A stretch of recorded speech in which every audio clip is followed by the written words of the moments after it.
My brother called me the help at Christmas, then found out I'm the CEO of his company. But that reveal wouldn't happen for another 48 hours. For now, I was just Emma, his younger sister, standing in the marble entryway of his ridiculously oversized house, feeling my cheap coat feel even cheaper under the glow of a crystal chandelier. My brother called me the help at Christmas, then discovered I'm the CEO of his company. Want to see how I went from overlooked sister to running his empire? Subscribe and like for the full story. The air smelled of pine needles and roasting turkey, a scent that should have been comforting but only felt suffocating. My brother, Jared, and his wife, Jessica, had built their lives to be a perfect magazine spread. Their Christmas party was no exception. Guests in cashmere sweaters and silk blouses floated around, holding glasses of expensive wine and laughing at jokes that weren't funny. "Emma, you made it," Jessica said, gliding towards me. She didn't hug me, but performed a sort of air kiss maneuver near my cheek that was designed to avoid smudging her flawless makeup. Her eyes scanned my simple black dress and flats with a flicker of something between pity and disdain. "You can just put your coat on the chair in the study. And while you're at it, could you see if the caterers need a hand bringing out the appetizers? They seem a bit overwhelmed." I wasn't a guest. I was an extra set of hands. It had been this way for years. Ever since Jared got his big promotion to Senior Vice President of Marketing at Innovate Tech, he saw me as a project, the struggling sister who worked a quiet little admin job in another state. He had no idea what I actually did, because he never asked. He just assumed. I nodded at Jessica and made my way through the crowd. I could feel their eyes on me, the polite, dismissive glances of people who had already categorized me and found me wanting. My dad always used to say, "The quietest person in the room is often the most powerful." I clung to that thought like a life raft. He'd said it to me after my 5th grade spelling bee, when I was too shy to go on stage. He said it again when I got my master's degree, while Jared was busy telling everyone about his latest sales bonus. Dad was the only one who really saw me. Since he passed, I'd felt more invisible than ever in my own family. I found the kitchen, a gleaming white expanse of stainless steel and quartz countertops. The catering staff, the actual help, gave me confused looks as I started arranging canapes on a silver tray. They were professionals. They didn't need my help. But it was easier to do it than to argue with Jessica. I carried the tray out to the living room, where Jared was holding court by the fireplace. He was telling a loud, boastful story about a deal he'd closed. He was charming. I had to give him that. He had the easy confidence of a man who had never been told no. He saw me and his face lit up, but not in a way that felt like family. It was the look of someone spotting a useful tool. "Ah, perfect timing," he boomed, taking a bacon-wrapped date from the tray. Then he turned to his circle of admirers, which included a few of his colleagues from work. "This is my little sister, Emma. She's a lifesaver." A man I recognized as another VP from his department, a guy named Charles, smiled politely. "It's nice to meet you." Before I could respond, a woman spilled a glass of red wine on the plush white carpet. A collective gasp went through the room. Jessica looked like she was about to have a meltdown. "Don't worry, honey," Jared said, waving a dismissive hand. Then he looked directly at me, across the crowded room, and his voice carried over the chatter. "Emma, can you run to the kitchen and grab the club soda and some towels? You know where everything is." He then winked at his friends. "She's basically the help when she visits folks. Best part is, I don't even have to pay her." A few people chuckled awkwardly. Charles's smile faltered. I just stood there, the heavy silver tray in my hands, feeling the heat rise in my cheeks. He hadn't just thought it. He'd said it. Out loud, in front of his colleagues. He had stripped away any pretense of me being his sister and reduced me to a function, a servant in his perfect house. I didn't say anything. I just turned and walked back to the kitchen, my movements stiff. I placed the tray on the counter and took a deep breath, my hands gripping the cold edge of the quartz. The humiliation was a sharp physical pain, but underneath it something else was stirring, a cold, calm certainty. He had no idea. He was so wrapped up in his own performance, so confident in his place at the top of his little world, that he couldn't see what was right in front of him. He complained constantly about the recent acquisition of his company by a larger tech conglomerate. He'd spent weeks ranting on the phone to me about the new, mysterious CEO who was cleaning house, and who insisted on remaining anonymous until the first all-hands meeting of the new year. That meeting was on Monday morning. I looked out from the kitchen doorway, watching him laugh, completely oblivious. He was the senior vice president of a company I now owned. He was trying to impress colleagues who, in less than 2 days, would be my direct reports. He called me the help. But on Monday, he'd have to call me boss.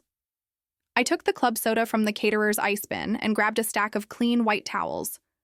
My hands were perfectly steady. The initial sting of humiliation had faded, replaced by an unnerving calm, a clarity so sharp it felt like a weapon. I was no longer a guest or even just the help. I was an observer, a scientist studying a foreign species in its natural glittering habitat. I walked back into the living room. The small circle of guests had moved away from the wine stain, as if it were contagious. Jessica was hovering nearby, wringing her hands.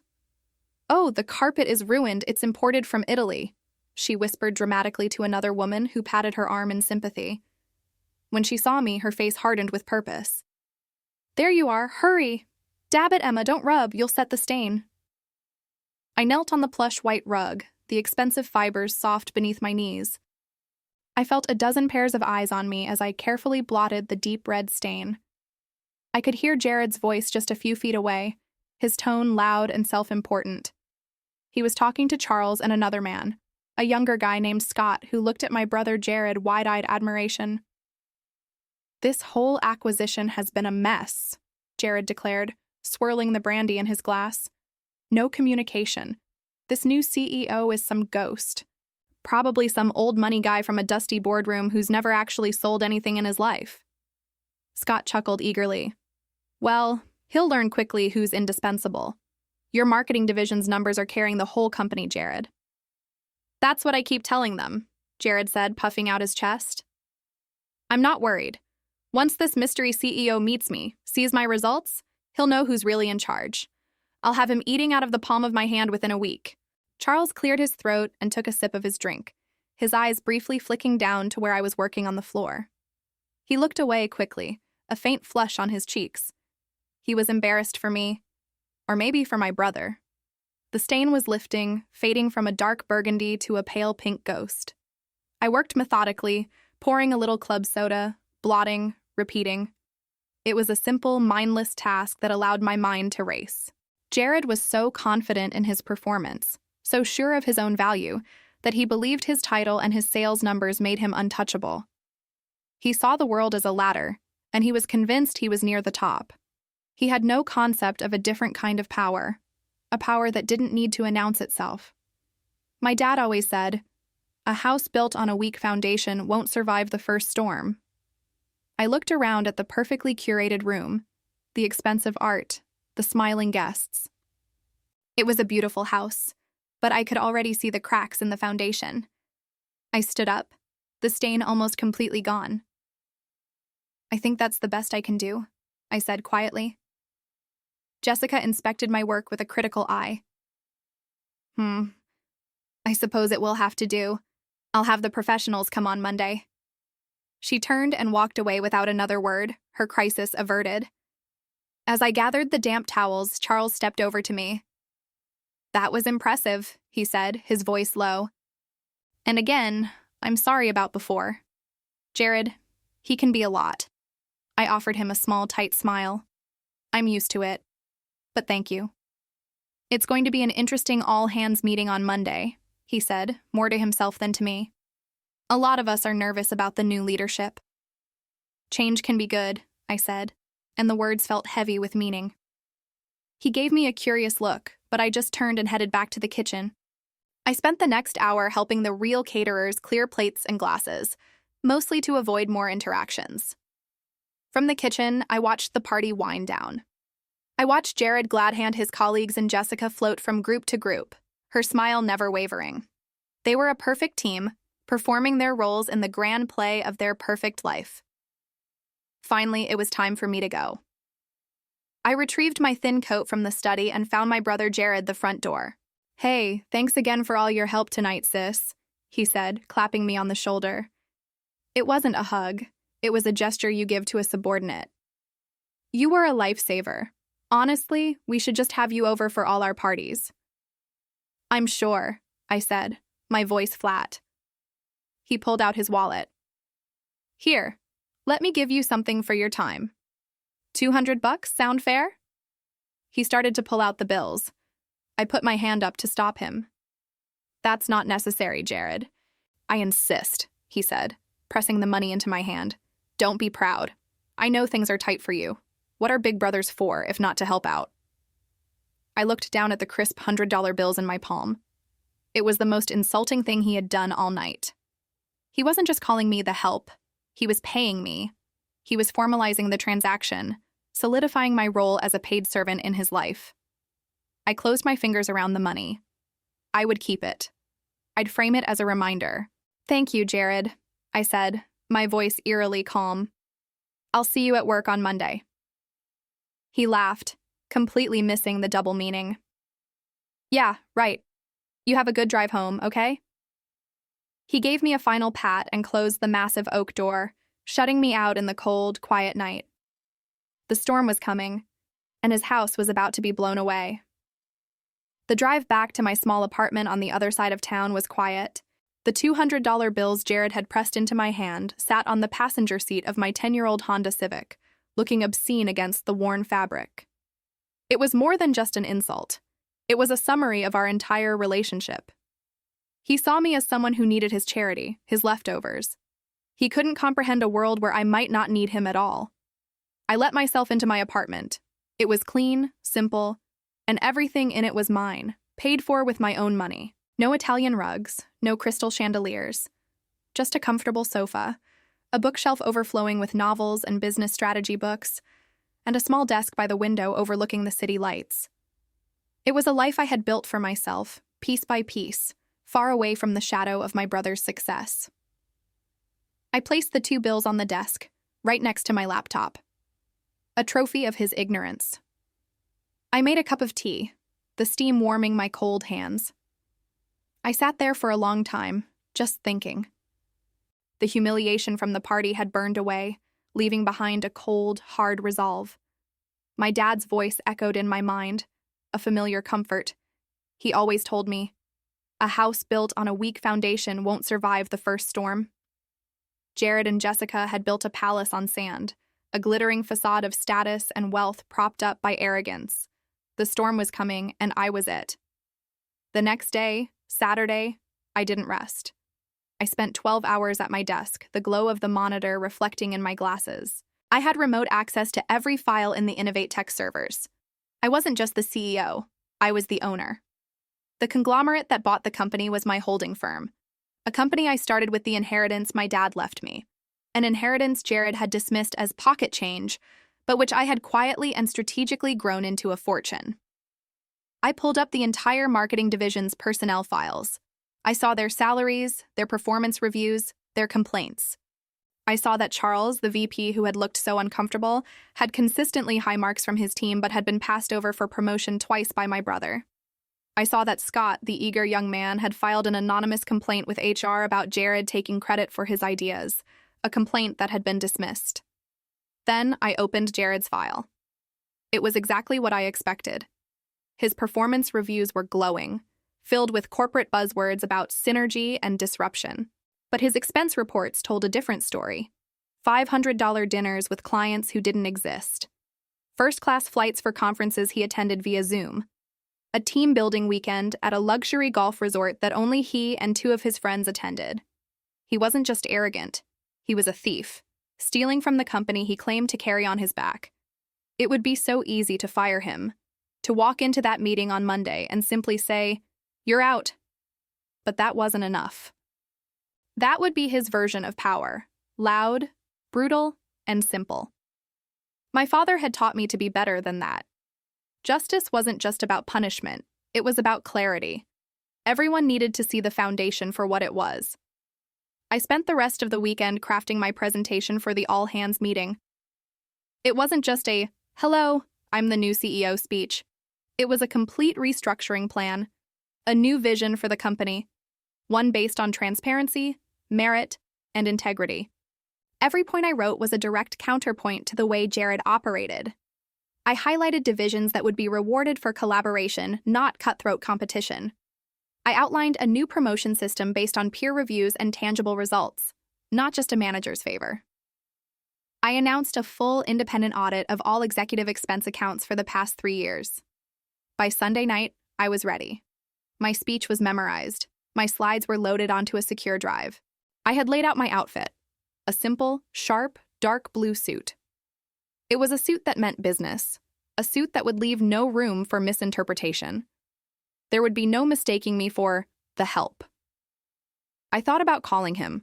A part of me, the little sister who used to look up to him, wanted to give him a warning, a chance to brace himself. But then I looked at the $200 bills still sitting on my desk. He hadn't given me the courtesy of seeing me as a person, as family. He had seen me as a function, an object to be used. He didn't deserve a warning. I went to bed early and slept soundly. In the morning, I would walk into his world, into the company he thought he ran. He was expecting to meet some old man from a dusty boardroom. He was preparing to charm, to manipulate, to boast his way into the new CEO's good graces. He had no idea the new CEO had spent Christmas Eve on her knees, cleaning his wine stain off his imported Italian rug. He had no idea that I had seen the cracks in his foundation, and I was about to bring the whole house down. The best part was, I didn't even have to raise my voice. Monday morning arrived with the cold, gray light of a city winter. I stood in a corner office on the 30th floor of the Innovate Tech Tower, looking down at the stream of employees flowing into the building. From this height, they looked like ants, purposeful, organized, and completely unaware of the shift in power that was about to take place. I was wearing the dark blue suit I'd laid out. It fit perfectly, the sharp lines feeling like armor. I had arrived at 6 a.m., using the private elevator and the keycard that had been messengered to me over the weekend. The office was temporary, belonging to the outgoing chairman, but for 2 hours, it was my observation deck. I watched my brother Jared's car, a gleaming black Audi, pull into his reserved spot in the executive garage. Even his parking was a performance. At 8:45, 15 minutes before the all-hands meeting was scheduled to begin, I left the office and made my way to the large auditorium on the ground floor. I didn't take the private elevator down. I took the main one, stopping on several floors, blending in with the crowd. No one gave me a second glance. I was just another woman in a suit, anonymous in the morning rush. I stopped at the coffee bar in the main lobby to get a bottle of water, and that's when I saw him. Jared was standing with Scott and 2 other men from his team, holding a paper cup and laughing loudly. He was in his element, the center of attention. So I told him, if you want to see real growth, you have to invest in the winning team, Jared was saying, gesturing expansively with his free hand. This new CEO, whoever he is, he'll see my division's P&L and know who's buttering his bread. Scott nodded vigorously. Absolutely, Jared. They'd be insane to change a thing. Then, Jared's eyes landed on me. He didn't recognize me for a second, his brain unable to place me in this context. Then a slow, condescending smile spread across his face. He nudged Scott. Hey, look, it's my little sister.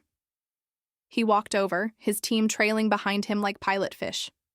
Emma, what are you doing here? He asked, his voice dripping with false concern.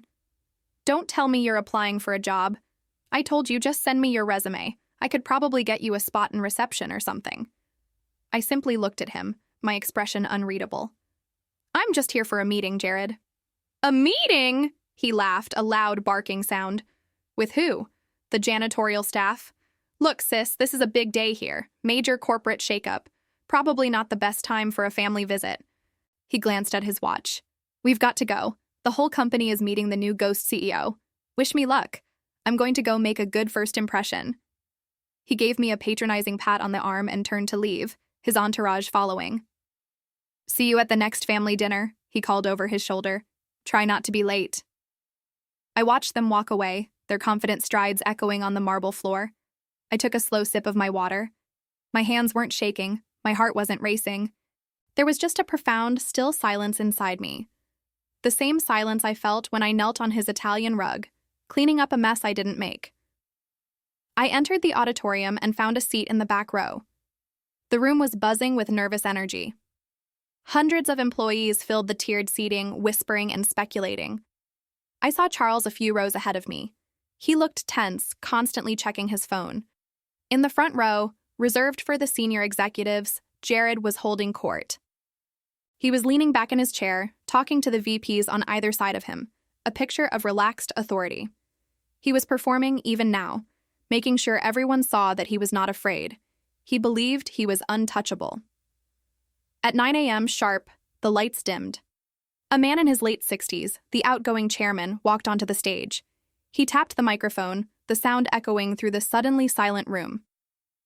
"Good morning, everyone," he began, his voice a low rumble.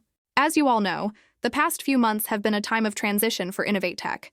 Today marks a new chapter. It is my distinct honor to introduce you to the new Chief Executive Officer who will be leading us into the future." A ripple of anticipation went through the crowd. I could see Jared in the front row straighten his tie, a confident smirk playing on his lips. He was ready for his close-up.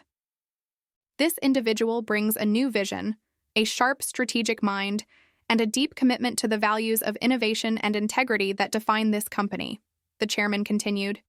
So, without further ado, please join me in welcoming... He paused for dramatic effect. I stood up from my seat in the back. "Your new CEO, Emma Evans." I started walking down the side aisle toward the stage. A few heads turned, confused, then a few more. A low murmur started to spread through the auditorium as people began to connect my face to the name. The murmur grew louder, a wave of shock and disbelief. I kept my eyes fixed on the front row. I watched Charles's jaw drop slightly, his eyes wide with stunned comprehension. I saw Scott's sycophantic smile freeze and then crumble. But my focus was on my brother. I watched as Jared's head whipped around, his eyes scanning the crowd, searching. And then he saw me. Walking steadily, calmly, toward the stage. His smirk vanished. His face went pale, a sickly white under the stage lights. His mouth opened slightly, but no sound came out. The confident, untouchable senior vice president disappeared, replaced by a confused little boy who had just seen a ghost. I reached the steps to the stage and walked up them, my sensible heels making a soft, steady click on the wood. The chairman shook my hand and then stepped aside. I walked to the podium, adjusted the microphone, and looked out at the sea of stunned faces. My gaze swept over all of them until it landed and rested on my brother. He was staring at me, his eyes filled with a dawning horror so profound it was almost comical. He had called me the help. He had tried to pay me $200 for my time. And now, I owned his world. "Good morning," I said, my voice clear and calm, amplified throughout the silent hall. "Let's talk about the future of this company." The silence in the auditorium was a physical thing. It was heavier than any blanket, pressing down on everyone, making it hard to breathe. For a full 10 seconds, the only sound was the low hum of the air conditioning. I could feel hundreds of pairs of eyes on me trying to process an equation that didn't make sense. Emma, the quiet younger sister, the one who was good for fetching appetizers, was standing at the podium of one of the country's fastest-growing tech firms. I saw Charles, the chairman, give me a slight, encouraging nod. He was in on it, of course. He had been my mentor for years, a fact I'd kept carefully hidden from my family. My father had introduced us before he passed away, trusting him to guide me. My eyes went back to Jared. His face was a collage of confusion, disbelief, and a slow, creeping panic. His mouth opened and closed like a fish out of water. Beside him, Jessica's perfectly sculpted mask of social grace was cracking. Her eyes, wide with horror, darted from me to Jared and back again. I could almost see the calculations running through her head, the social calculus of what this meant for her status, her parties, her entire identity. She wasn't looking at her husband with sympathy. She was looking at him with the fury of someone whose prize investment had just been revealed as a fraud. Scott, Jared's loyal yes man, looked like his world had been turned upside down. His head swiveled between me and Jared, his expression a comical mix of terror and bewilderment. He was a parasite looking for a new host, and he couldn't figure out where to attach himself. I took a deep breath, letting the silence stretch just a moment longer. I remembered something my father always said, a phrase that had become my mantra during the long nights I spent preparing for this. He used to tell me, The quietest person in the room is often the most powerful. I had been quiet for years, observing, learning, planning. They had mistaken my silence for weakness. They were about to learn how wrong they were. "Some of you may know me," I began, my voice steady and even. It carried to every corner of the room. "For those who don't, my name is Emma Evans, and as of this morning, I am the majority shareholder and chief executive officer of Innovate Tech." A new wave of gasps and murmurs rippled through the audience. Majority shareholder. That was the key they didn't have. While Jared was busy leveraging his company shares for a bigger house and a faster car, I had been quietly using the inheritance our father left me, the one Jared assumed was a pittance, to buy up stock through a holding company. "I know this is a surprise to many," I continued, keeping my tone professional. "This wasn't a family drama playing out on a public stage. This was a corporate takeover. But change is necessary for growth. Innovate Tech has incredible potential, brilliant employees, and a strong market position. But in recent months, we've seen a troubling trend of inefficiency, wasteful spending, and a departure from our core values." I let my gaze drift over the executive team in the front row, many of whom were Jared's golf buddies. "My first act as CEO will be to initiate a full, comprehensive audit of every department, effective immediately. We will be examining all executive expenses, project budgets, and vendor contracts from the last 24 months.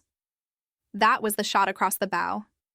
It was a clean, corporate-sounding declaration of war. Jared flinched as if I'd physically struck him. He knew what an audit would find. The inflated invoices from his friends' companies, the business trips to tropical resorts with Jessica, the company funds used to finance their lavish lifestyle. "We will become a leaner, more focused, and more transparent company," I said. "Our mission is to innovate, not to stagnate. Our resources will be directed towards research and development, not corner offices and company cars." Finally, Jared moved. He pushed himself up from his chair, his movements clumsy and uncoordinated. He looked like a puppet with its strings cut. He didn't look at me. He couldn't. He stared straight ahead, his eyes glassy, and stumbled towards the aisle. Jessica shot up after him, her face a mask of cold rage. She grabbed his arm, her manicured nails digging into his expensive suit, and hissed something in his ear that I couldn't hear but could easily imagine. She wasn't comforting him. She was furious at him for his failure, for her public humiliation. They practically ran out of the auditorium, a king and queen fleeing their own collapsing castle. The room was silent again, but it was a different kind of silence now. It was the sound of a power vacuum being filled, the sound of a new era beginning. I looked out at the remaining faces, the engineers, the developers, the marketing team. They weren't panicked. They looked intrigued, hopeful even. They were the ones who did the real work, the ones who had been ignored by Jared's ego. "Now," I said, a small, genuine smile touching my lips for the first time, "let's get to work." The applause didn't come, and I didn't expect it to. What I got was better. A slow, collective exhale from the 100 or so employees who had remained in their seats. It was the sound of a tension that had been building for years finally being released. I walked down the steps of the stage, my sensible flats making no sound on the plush carpet. The silence broke as people started to murmur, turning to their neighbors, their faces a mix of shock and something I hadn't seen at Innovate Tech for a long time: hope. An older man with kind eyes and a fringe of gray hair approached me first. I recognized him from company photos. It was Frank, the head of engineering. He was a legend, an innovator who had been with the company since the beginning, long before Jared had turned it into his personal piggy bank. "Ms. Evans," Frank said, his voice raspy. We had no idea." "I know," I replied softly. "That was the point. Please call me Emma." He nodded, a small, cautious smile forming. "Emma, I want you to know the engineering team is behind you, 100%. We've been worried about the direction of things for a long time." "I'm counting on it, Frank," I said, and the relief in his eyes was palpable. This was my first victory. Not the takeover, but earning the trust of someone like him. My first stop was Jared's office on the top floor. It was exactly as I'd imagined, only more absurd in person. The walls were dark mahogany, The desk was the size of a small car, and a massive, egotistical portrait of Jared in a visionary pose hung over the fireplace. It smelled of expensive cologne and entitlement. I walked over to the floor-to-ceiling window that overlooked the city. This view, this power, was what he cared about. Not the people, not the products, just the symbols of success. On his pristine desk, next to a crystal decanter of whiskey, was a stack of papers. On top was a golf magazine. Underneath it, however, was a folder marked Project Chimera, urgent and confidential. I opened it. My blood ran cold. It was worse than I thought. Our flagship project, the one that was supposed to secure the company's future for the next decade, was a disaster. It was millions over budget and months behind schedule, plagued by problems Jared had ignored because fixing them would have required admitting his initial plan was flawed. And there, at the bottom of a financial projection, was a handwritten note from the CFO. We have 6 weeks of operating capital left at this burn rate. 6 weeks.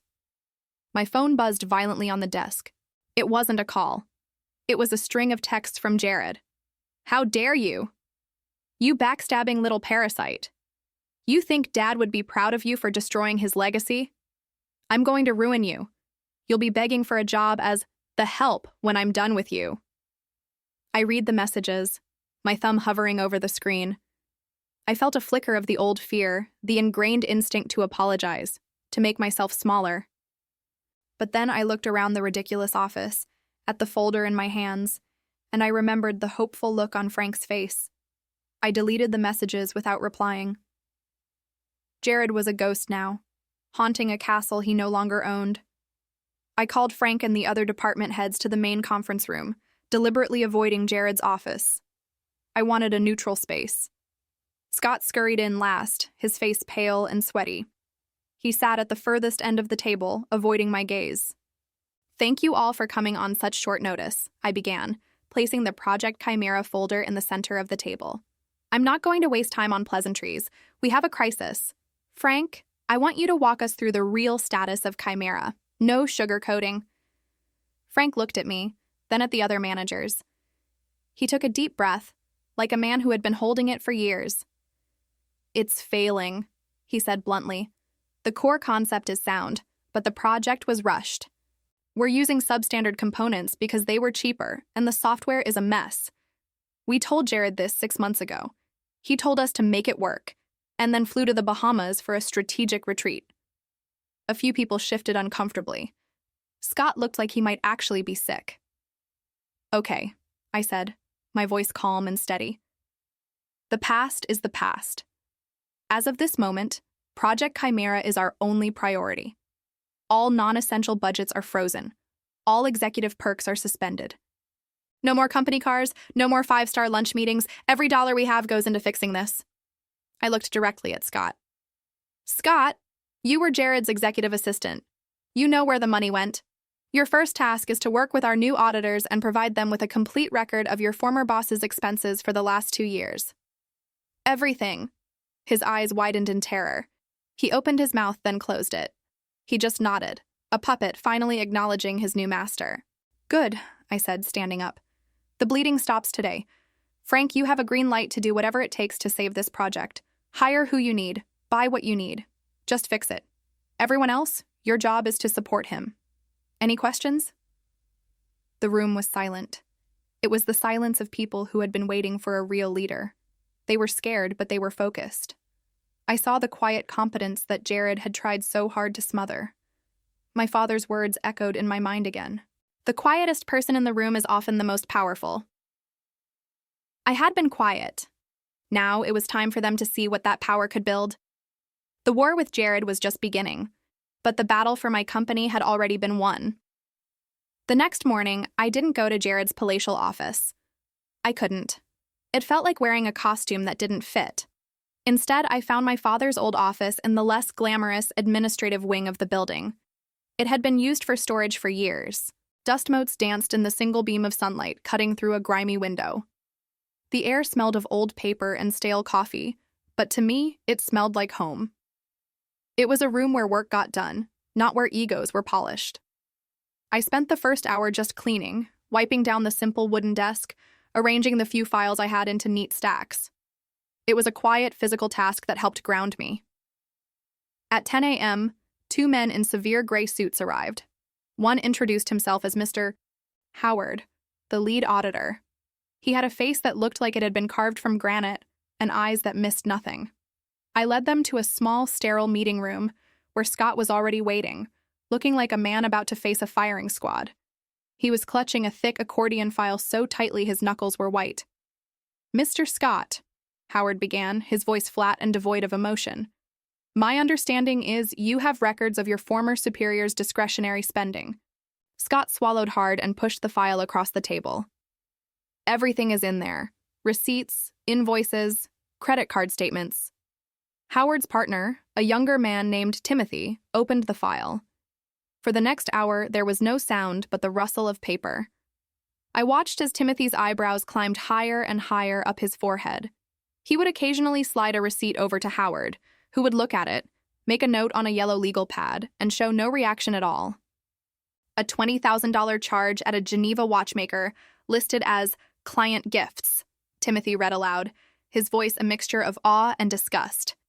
A charter jet to the Cayman Islands for a fintech conference that, according to my quick search, never existed.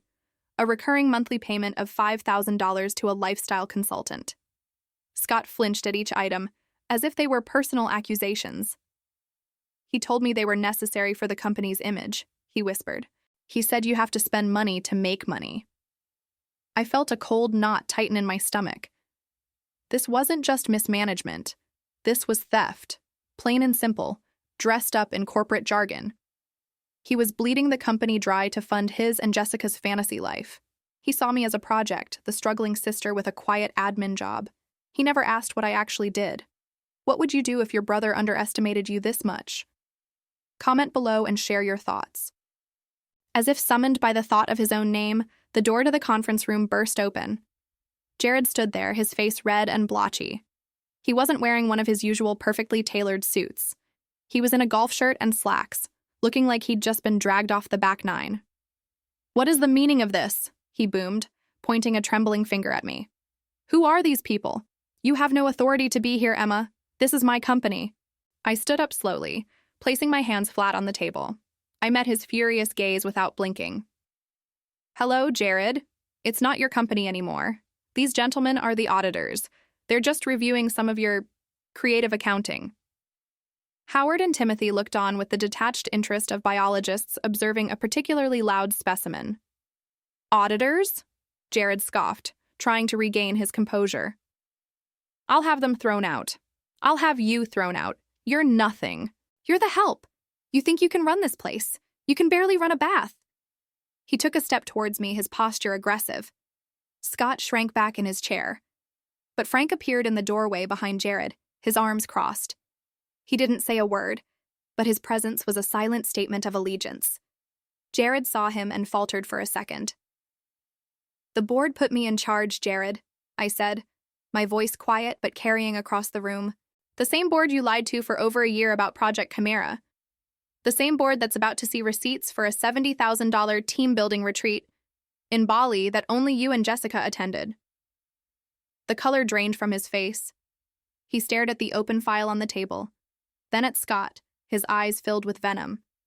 "You little rat," he hissed at his former assistant. "Get out, Jared," I said. It wasn't a request. He opened his mouth to argue, but no sound came out.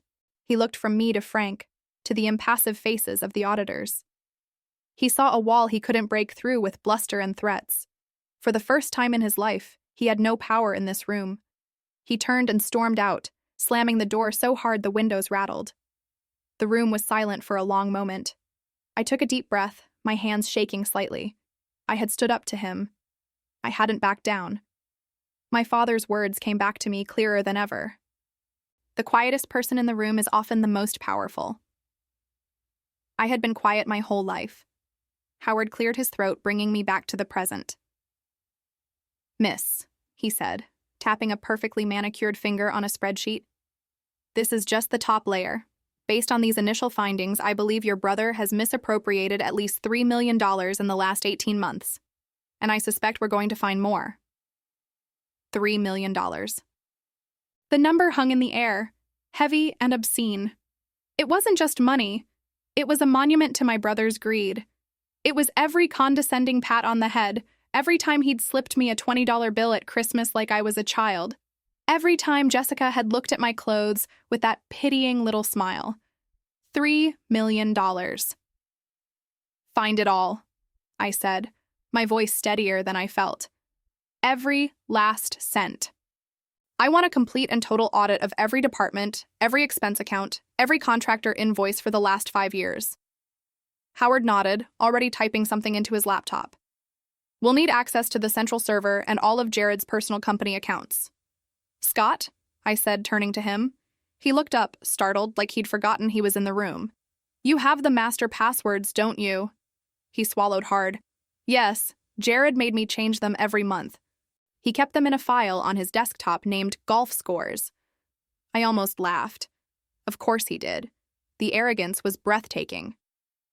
Get Howard and Timothy everything they need. Frank, I said, looking at the man still standing by the door. Nobody enters or leaves this floor without my permission. And nobody, especially not my brother Jared, to remove any files or hardware from this building. Frank gave a single, sharp nod and then disappeared from the doorway. I knew he'd be thorough. For the next few hours, the conference room turned into a silent hive of activity. The only sounds were the clicking of keyboards and the soft rustle of paper as Scott pulled up file after file. He worked with a feverish intensity, his hands flying across the keyboard. It was like a dam had broken inside him, and years of suppressed information were now flooding out. Around noon, Timothy let out a low whistle. Well, this is inventive, he said, not looking up from his screen. He set up a shell corporation. J&J Creative Solutions. J&J, I repeated flatly. Jared and Jessica. Precisely, Howard confirmed, peering over Timothy's shoulder. It's registered to an address in the Cayman Islands. Over the last 2 years, this company has billed your company for over $800,000 in marketing consulting fees. We don't use outside marketing consultants, Scott mumbled, his face pale. We have an in-house team of 12 people. I know, I said. I hired their director. That money hadn't gone to marketing. It had gone to a new yacht, or a third vacation home, or whatever expensive toy Jessica had wanted that month. I remembered her Instagram post from 6 months ago, posing on a boat in the Mediterranean. The caption read, "Hard work pays off." I felt a surge of cold anger. There's more, Scott said, his voice barely a whisper. He pointed to his own screen. Project Nightingale. It was a research and development initiative for a new medical device. It was our big project for last year. It had the potential to be huge. What happened to it? I asked. Jared shut it down 3 months before the final prototype phase, Scott said, his eyes glassy. He told everyone the board had cut the funding. He said the numbers didn't work. We had to lay off 6 engineers, brilliant people. One of them, a woman named Carol, had to sell her house. Howard leaned over, his fingers a blur on his keyboard. After a moment, he stopped. The board never cut the funding, he said, his voice grim. In fact, they approved an extra $500,000 for it. The money was transferred to the R&D department's budget on October 1st. He paused. 2 days later, that exact amount was transferred out again, paid to J&J Creative Solutions for emergency brand restructuring. I closed my eyes. So it wasn't just about luxury trips and expensive cars. He had actively sabotaged his own company, fired his own employees, and potentially destroyed a life-saving product, all to fund his and Jessica's lifestyle. He hadn't just stolen money. He had stolen futures. I walked over to the floor-to-ceiling window and looked down at the city below. The view from the CEO's office was incredible. You could see for miles. All my life, Jared had made me feel small, like I belonged on the ground looking up. He was the one who belonged in the sky, in the corner office. But as I stood there, I remembered my father's words again, that quiet wisdom he'd shared with me so many times. The quietest person in the room is often the most powerful. I had been quiet. I had watched. I had listened. And I had learned. Jared had been loud, all bluster and noise, but his power was a house of cards. My phone buzzed in my pocket. It was a text from Frank. Jared and his wife are at the downtown branch of National Merit Bank, at the private client services desk. They've been in there for 20 minutes. My blood ran cold. He wasn't just hiding. He was moving the money. He was trying to empty the accounts before we could freeze them. Howard, I said, turning back to the room, my voice sharp. How quickly can we get a court order to freeze those accounts? All of them, personal and corporate. Howard looked at his watch. It's a Friday afternoon. It would usually take days. But I know a judge. If I can show him what we have here. He trailed off, looking at the mountain of evidence already piling up. I think I can get it done in an hour. Do it, I said. Now, before there's nothing left to freeze. The air in the office crackled with a new kind of energy. It wasn't the quiet hum of productivity anymore. It was the sharp, frantic energy of a bomb squad trying to defuse a device that was already counting down. Howard was pacing by the window, his phone pressed to his ear, his voice a low, urgent murmur. He wasn't speaking to a secretary. His tone was one of a man calling in a favor he had saved for 30 years. Scott, on the other hand, was a statue of concentration, his fingers flying across his keyboard with a speed I didn't know was possible. The only sound from his desk was the rapid, almost violent clicking of keys. I stood in the middle of it all, feeling like the calm eye of a hurricane I had created. Every tick of the clock on the wall felt like a hammer blow against my chest. They were in the bank. Jared and Jessica were signing papers, smiling their perfect, photogenic smiles, while draining the lifeblood of a company our father had built from nothing. They were destroying legacies, not just Carol's, but our own families, and they probably thought of it as nothing more than an inconvenient errand before their dinner reservation at a restaurant with a 3-month waiting list. My phone buzzed again. Another text from Frank. They've been escorted to a private office. Bank manager is with them. Looks serious. They brought a briefcase. A briefcase. My stomach tightened into a cold, hard knot. This wasn't just a simple transfer. This was planned. This was an exit strategy. He was trying to liquidate everything and disappear, leaving behind a hollowed-out company and hundreds of employees with uncertain futures. He wasn't just stealing. He was scorching the earth behind him. I walked back to the window, my gaze falling on the sprawling city below without really seeing it. It was in moments like this, when the world seemed to be spinning out of control, that my father's words would surface from the depths of my memory. I could almost hear his calm, steady voice. The quietest person in the room is often the most powerful, he used to tell me after board meetings where I'd sit in the corner, just listening. I had spent my entire life being the quiet one, the overlooked sister, the one they called the help. Jared had been the loud one, the one who commanded attention, whose voice filled every room. But his power was a performance. My power, I was realizing, was in the silence, in the observation, in the moves that nobody, especially him, ever saw coming. I've got something, Scott said, his voice cutting through my thoughts. He didn't look up from his screen. A shell corporation, registered in the Cayman Islands. Serenity Holdings, Inc. It was created 3 weeks ago. There's a pending wire transfer instruction in the system, set to trigger at the close of business today. The destination account matches Serenity Holdings. How much? I asked, my voice barely a whisper. Scott finally looked up. His face was pale. All of it, Emma, every liquid asset from the primary corporate accounts. Over $8 million. So that was the end game. Not just a little here and there, a complete and total heist. He was going to drain the company dry and be on a plane before anyone even noticed the money was gone on Monday morning. The audacity of it was breathtaking. He truly believed he was untouchable, that the rules simply didn't apply to him. Howard suddenly hung up his phone, his hand dropping to his side. He looked exhausted, but his eyes were sharp. Okay, he said, taking a deep breath. Judge Miller is on his private line. He's a friend. I sent him the preliminary files on Project Nightingale and the J&J invoices. He's intrigued, but he said an emergency asset freeze of this magnitude is almost unheard of without a formal hearing. He needs to be absolutely certain. What does he need? I asked, walking towards him. He needs to hear it from the top, Howard said, his expression grim. He wants to speak with the CEO. He needs to hear directly from you why this is a catastrophic, company-ending threat that cannot wait until Monday morning. My phone buzzed one last time. I looked down at the screen, my heart stopping. It was Frank. They're standing up, shaking hands with the manager, smiling. They are walking towards the door. My blood turned to ice. They were done. The transfer was likely complete. We were seconds too late. I looked from the phone in my hand to Howard's waiting eyes. The judge was waiting to hear from the CEO. The money was walking out the door.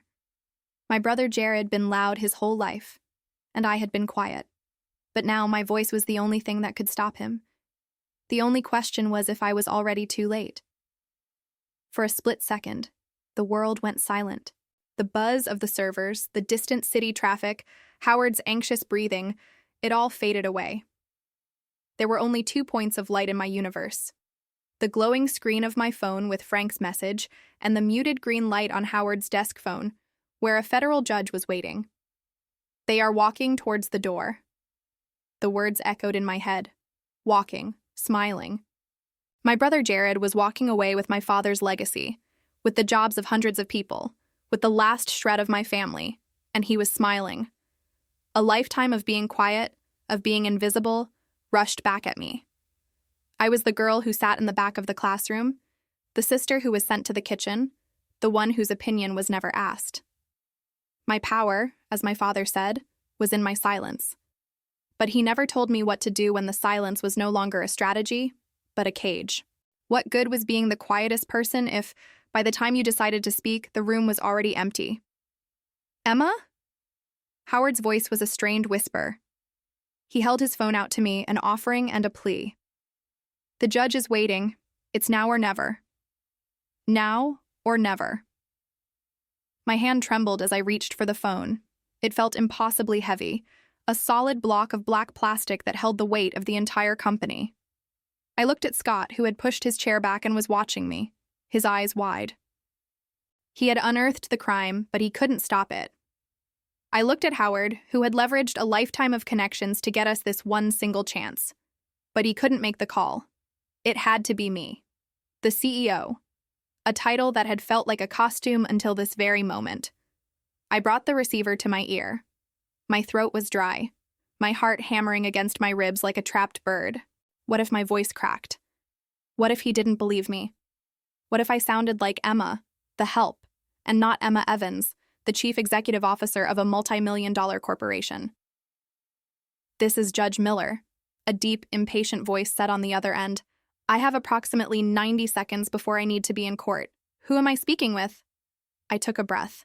I pictured Jared's smug smile as he walked out of that restaurant, the casual cruelty in his eyes at the Christmas party. I thought of my father, who had believed in my quiet strength. The quiet was for observing, for learning, but then you had to act.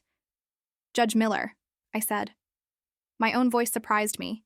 It was low, steady, and clear. There wasn't a trace of fear in it. It was a voice I hadn't known I possessed. My name is Emma Evans. I am the Chief Executive Officer of Evans Industries. I apologize for the unconventional channel, but we have uncovered a catastrophic internal threat that requires your immediate intervention. There was a pause on the other end. I could hear the rustle of papers. Ms. Evans, he said, his tone shifting from impatient to intrigued. Howard mentioned Project Nightingale. Explain to me why this can't wait until the courts open on Monday. I didn't hesitate. I laid it out for him, piece by piece, with the cold precision Scott had used when he explained it to me.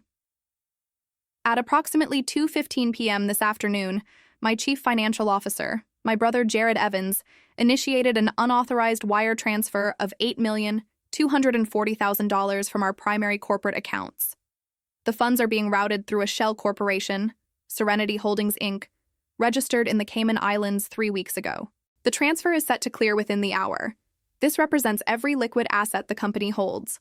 By Monday morning, Evans Industries will be an empty shell, unable to make payroll for over 400 employees. This isn't just theft, Your Honor.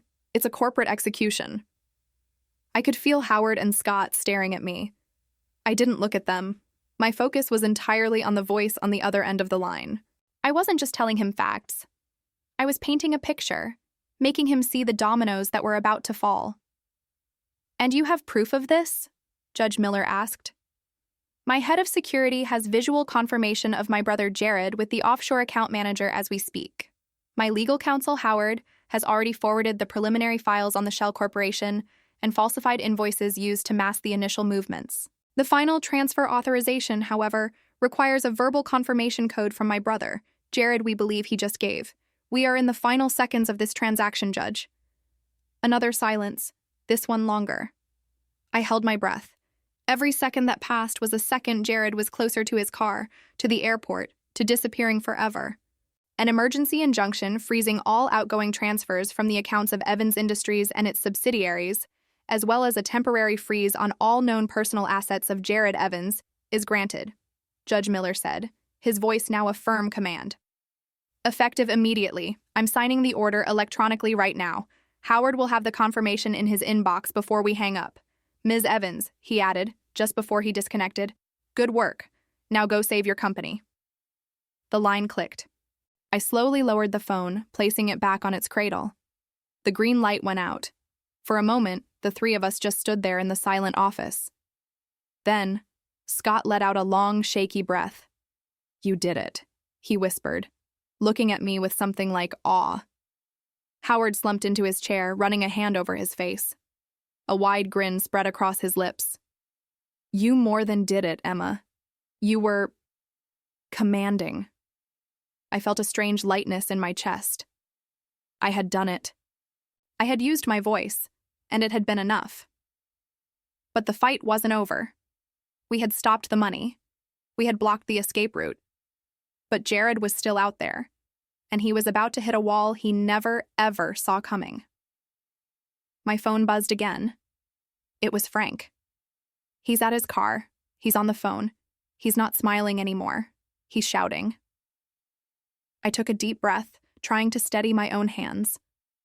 The adrenaline from the call with Judge Miller was starting to wear off, replaced by a cold, sharp focus. We had won the battle, but the war for my family's company, for my father's legacy, was just beginning. "What's his status, Scott?" I asked, my voice barely a whisper, but cutting through the silence of the office. Scott was already looking at his phone, his expression grim. "Frank says Jared is throwing things in his trunk. A briefcase, a duffel bag. He's not just shouting anymore, he's frantic. He just got in the car and peeled out of the parking lot." "Where is he going?" Howard asked, leaning forward in his chair. "We don't know yet. Frank is on him. My instructions are to maintain distance, observe and report only," Scott said, looking to me for confirmation. I nodded. "Exactly. Do not engage. Do not let Jared know he's being followed. He's desperate, and I don't want anyone getting hurt." My father always said, "A cornered snake still has venom." Jared had just been cornered in the most absolute way possible. He had gone from thinking he was $8 million richer to realizing his entire life was about to implode. That kind of pressure makes people do stupid things. "The injunction is in place," Howard said, pulling up an email on his laptop and turning the screen towards me. "It's ironclad for now. It freezes every known asset, corporate accounts, personal banking, brokerage accounts, even the title on his house and cars. He can't access a dime. He might have some cash on him, but he can't fly private. He can't buy a new identity. He can't run." "So what's our next step?" I asked, my mind racing through possibilities. "Monday morning, 9 a.m. sharp, we file a comprehensive lawsuit against Jared Evans for fraud, embezzlement, and breach of fiduciary duty," Howard said, his lawyer voice kicking in. "We'll petition the court to make the asset freeze permanent pending the outcome of the civil trial. We'll also hand over our entire file to the district attorney's office to pursue criminal charges." "Will they?" I asked. "Will they actually press charges? With this evidence?" Howard let out a short, humorless laugh. "An attempted wire fraud of over $8 million, a Cayman Islands Shell Corporation, falsified invoices. Emma, they won't just press charges. They'll make an example of him. He's looking at serious federal prison time." The words hung in the air. Federal prison. My brother. The boy I grew up with, who taught me how to ride a bike. A part of me felt a pang of something, a ghost of sorrow. But it was quickly extinguished by the memory of his voice at Christmas, calling me the help. The memory of Jessica's pitying stare. They had done this to themselves. My phone buzzed.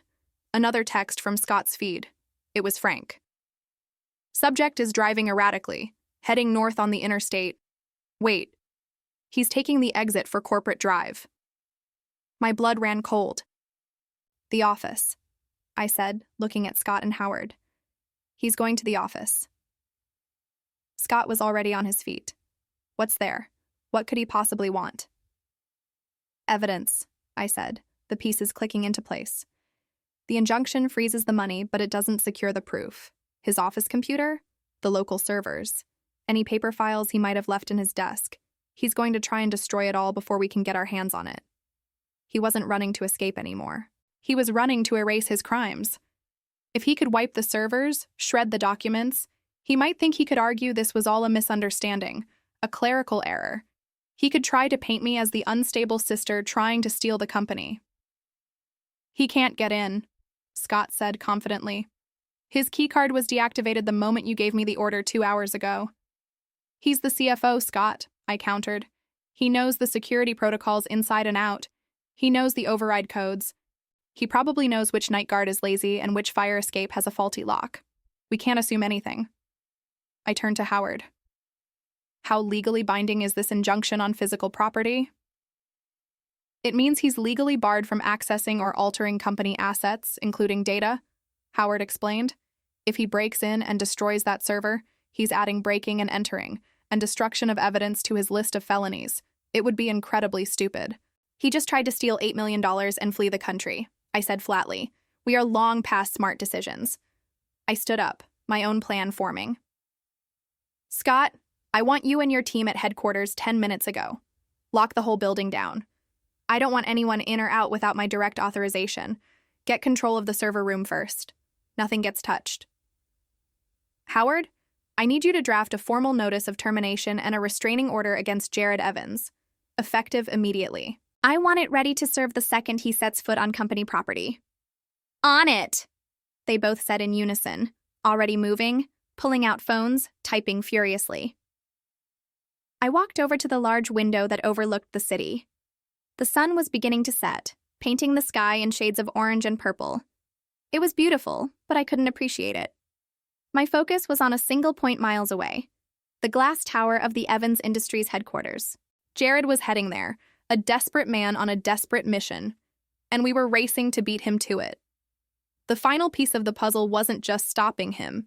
It was about preserving the truth of what he'd done, ensuring it could never be erased. The real confrontation was about to begin. The drive to the city was a blur of red taillights and the rhythmic thump of the highway. I sat in the back of a black town car Scott had sent for me, my phone pressed to my ear as I coordinated with him. My voice was steady, a mask of calm I didn't feel. Inside, my heart was a frantic drum against my ribs. Every traffic light felt like an eternity. Every slow-moving truck was a personal obstacle. He was in a race to destroy his past, and I was in a race to preserve it. When we pulled up to the gleaming glass tower of Evans Industries, the scene was one of controlled chaos. 2 of Scott's security vehicles were parked at angles, blocking the main entrance. Guards stood at every door, their faces grim. I stepped out of the car, and Scott met me on the sidewalk. He's in, Scott said, his voice tight. Used a service elevator override code from 3 years ago. An old one he must have memorized. He's on the 45th floor, the executive wing. My men have him contained on that floor, but he's locked himself in his office. The server room? I asked, my voice sharp. Secure, Scott confirmed. We got there first. Whatever he's doing, it's confined to his personal terminal and any hard files he has in there. Good. I strode past him into the marble lobby. It was empty and silent, the usual daytime bustle replaced by an eerie stillness.